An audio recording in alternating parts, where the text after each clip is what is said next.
ఢిల్లీ ఎర్రకోట వద్ద car bomb blast కేసులో సంచలన విషయాలు వెలుగులోకి వస్తున్నాయి. ఇప్పటికే ఈ ఘటన ఉగ్రవాద దాడిగా కేంద్రం ప్రకటించింది. నిందితులందరికీ జైషే మహమ్మద్తో సంబంధాలున్నట్లు దర్యాప్తులో వెల్లడైంది. డాక్టర్లుగా ఉంటూ ఉగ్రవాదులుగా మారిన వారిని పోలీసులు అరెస్ట్ చేశారు.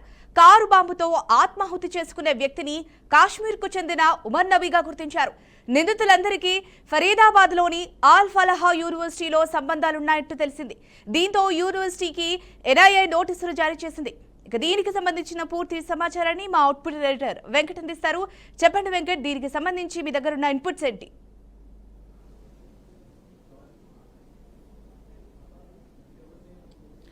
ఢిల్లీలో సంచలనం సృష్టించినటువంటి కారు బాంబ్ బ్లాస్ట్ కేసులో లేటెస్ట్ గా మరొక అరెస్ట్ జరిగింది.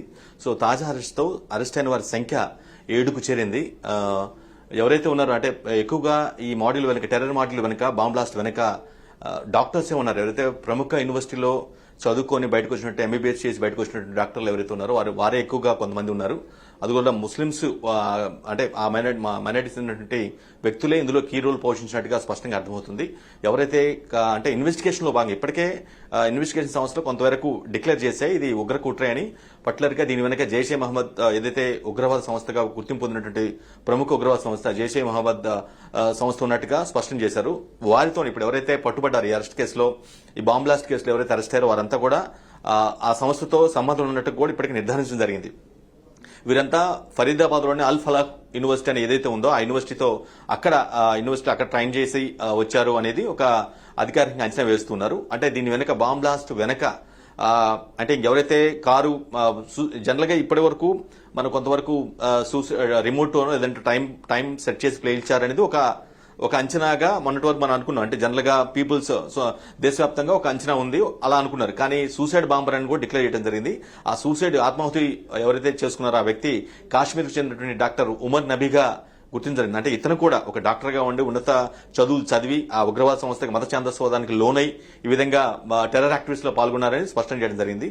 సో ఆ వ్యక్తులు ఎవరైతే ఉన్నారో వారికి అంటే దీని తాలూకా ఎవరైతే చనిపోయారు సూసైడ్ బాంబర్ ఉన్నారో అతని బంధువులు కూడా ఇందులో పార్టిసిపేట్ చేసినట్టుగా, అంటే మేబీ కార్ పార్క్ చేయడం కావచ్చు, లేదంటే బాంబు సంబంధించినటువంటి ఏర్పాటు చేయడం కానీ వీటన్నిటి కూడా కొంత రిలేటివ్ మోడ్ కూడా ఉంది. అంటే టెర్రర్ మాడ్యూల్ ఒకవైతే అందులో కొంతమంది రిలేటివ్స్ కూడా పాల్గొన్నట్టు కూడా స్పష్టంగా అర్థమవుతుంది. ఇదంతా కూడా మెయిన్ గా ఇంకొకటి సంచలన విషయం ఏంటంటే December 6, 1992 ఏం జరిగిందో మనం అందరం చూసాం, దేశవ్యాప్తంగా చూశారు. యూపీలోని బాబ్రీ మసీద్ కూల్చివేయడం జరిగింది. అప్పుడు పెద్ద ఎత్తున అల్లర్లు జరగడం జరిగింది. 2 వర్గాల మధ్య గొడవలు జరిగి చాలా మంది చనిపోవడం కూడా జరిగింది. సో December 6 అంటే మనకి వచ్చేసి నెక్స్ట్ మంత్ December 6 వస్తూ ఉంది. దాన్ని టార్గెట్ చేస్తున్నారు. అంటే ఏ రోజైతే బాబ్రీ మసీద్ కూల్చివేశారో ఆ డేట్ ని పక్కా చేసుకుని ఆ రోజు వరుస బాంబులు ఢిల్లీ వేరుగా వరుస బాంబ్ బ్లాస్టులు చేసుకోవాలని ప్లాన్ చేస్తున్నట్టుగా అర్థమవుతూ ఉంది. ఆల్మోస్ట్ ఇందుకోసం 32 కార్లు కూడా సిద్ధం చేసినట్టు. అంటే కార్ బాంబ్ ఏదైతే ఆల్రెడీ పేలింది ఎర్రకోట సమీపంలో ఏదైతే మెట్రో స్టేషన్ దగ్గర పేలిపోయిందో అటువంటి మోడల్లోనే 32 కార్లు ఒక ఐఐడి ఇంప్రూవైజ్డ్ ఎక్స్ప్లోజివ్ డివైసెస్ పెట్టేసి, అంటే పేలుడు పదార్థాన్ని పెట్టేసి ఒకే చోట దానికి ప్రతీకారంగా December 6న కొన్ని ప్రాంతాలలో ఒకేసారి పేలేలాగా బాంబ్ బ్లాస్ట్ ప్లాన్ చేస్తున్నట్టు కూడా అర్థమవుతుంది. దీనికి సంబంధించి కేసుని ఇంకా లోతుగా విచారిస్తూ ఉన్నారు.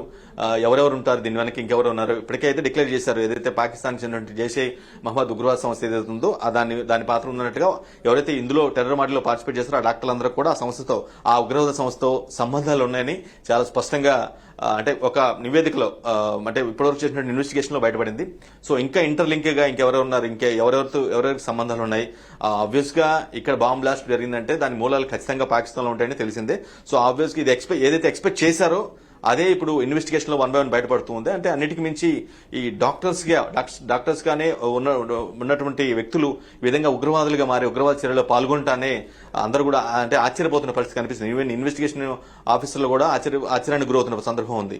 ఎన్ఐఏ కావచ్చు, లేదంటే ఏటీఎస్ యాంటీ టెర్రర్ స్క్వాడ్ కావచ్చు, ఎన్ఎస్సీ కావచ్చు, ఈ విధంగా రకరకాల ఏదైతే ప్రముఖ దర్యాప్తు సంస్థలు ఏవైతే ఉన్నాయో జాతీయ దర్యాప్తు సంస్థలు ఇవన్నీ కూడా ఈ కేసుని బాగా స్ట్రాంగ్ గా కీన్ గా అబ్జర్వ్ చేస్తున్నాయి. దీని వెనుకున్నటువంటి లూప్ హోల్స్ కావచ్చు, ఎవరు ఎగ్జాక్ట్ గా ఈ క్యాండిడేట్స్ ఎవరు, వీరు వెనుకున్నటువంటి కింగ్ పిన్ ఎవరు అనే దాని మీద జీరో చేసే ప్రయత్నం చేస్తున్నారు. బట్ ఖచ్చితంగా మొత్తాన్ని కూడా అందరినీ ఫైండ్ అవుట్ చేస్తే ఎవరైతే ఈ బాంబ్ బ్లాస్ట్ అనుకున్నారో వాళ్ళందరినీ కూడా ఫైండ్ అవుట్ చేసి అందరినీ కఠినంగా శిక్షిస్తామని గవర్నమెంట్ అయితే చాలా స్ట్రాంగ్ గా చెప్తూ ఉంది. బట్ ఇన్వెస్టిగేషన్ ప్రాసెస్ ఇంకా కొనసాగుతుంది. అంటే దాని ఇంకా డెప్త్కి వెళ్లే పరిస్థితి కనిపిస్తుంది. అన్ని దర్యాప్తు సంస్థలు కూడా సంయుక్తంగా కలిసి అంటే ఎవరి రిపోర్ట్ వాళ్ళు ఇచ్చుకుంటూ కోఆర్డినేట్ చేసుకుంటూ కేసు వెనుకున్నటువంటి ఆ పేలుళ్లు వెనుకున్నటువంటి వ్యక్తులు ఎవరు, ఇంత ప్లాన్ చేయడానికి కారణం ఏంటి, ఈ విధంగా ఒకేసారి డిసెంబర్ 6 అన్ని చోట్ల పేల్చడానికి ఇంత ఏ విధంగా నిజానికి ఇది భగ్నం చేయడం బట్టి ఏదైతే ఏంటి యాంటీ టెర్రరిస్ట్ గార్డ్ కావచ్చు, అంటే ఉన్నతాధికారులు ఎవరైతే ఐపీఎస్ ఉన్నారో ఒక తెలుగు ఐపీఎస్ కూడా ఉన్నారు, అంటే దీన్ని కూడా భగ్నం చేశారంటే అదే టెర్రరిస్టులు ఎవరైతే ప్లాన్ చేస్తున్నారో దాన్ని మొత్తాన్ని కూడా యాక్టివిటీ మొత్తాన్ని కూడా ఆల్మోస్ట్ దాన్ని భగ్నం చేయడం అంటే ఒక పేలుడు కేసుకి సంబంధించి దానికి సంబంధించి ఇన్వెస్టిగేషన్ లో భాగంగా ఫ్యూచర్ లో దానికి లింకప్ గా జరగబోయే అంశాలు మొత్తాన్ని కూడా అంటే జరగబోయే పేలులు ఏవైతున్నాయో వాటన్నిటి కూడా భగ్నం చేసినట్టుగా మనం అంటే వాటిని ఆపేశారు. లేదంటే ఇంకా పెద్ద విపత్తు, పెద్ద ప్రాణ నష్టం, ఇంకా ఎక్కువ బాంబు బ్లాస్టులు జరిగి అంటే డిసెంబర్ 6 లోపులో ఎక్కువగా జరిగే ప్రమాదం ఉంది. ఆ విషయాన్ని మొత్తం కూడా అంశాన్ని మొత్తం కూడా అటువంటి ఛాన్స్ లేకుండా ఆ ప్రమాదానికి జరిగే ఛాన్స్ లేకుండా కూడా స్టాప్ చేసినటువంటి పరిస్థితి. ఈ విషయంలో ఖచ్చితంగా మనం పోలీసు ఉన్నతాధికారులు ఎవరైతే ఉన్నారో పర్టికులర్ గా జాతీయ దర్యాప్తు సంస్థలు ఏవైతే ఉన్నాయో క్రైమ్ సంబంధించి అవి చాలా ఫోకస్డ్ గా పనిచేశాయి, చాలా ప్రాణ నష్టాన్ని తగ్గించాయి, చాలా వరకు ఆ ఉగ్ర కుట్రని భగ్నం చేసి కొంత ప్రాణ నష్టాన్ని తగ్గిస్తుందో కీలక పాత్ర వహించి అనుకోవచ్చు Jhansi Rani. Right, thank you Venkat.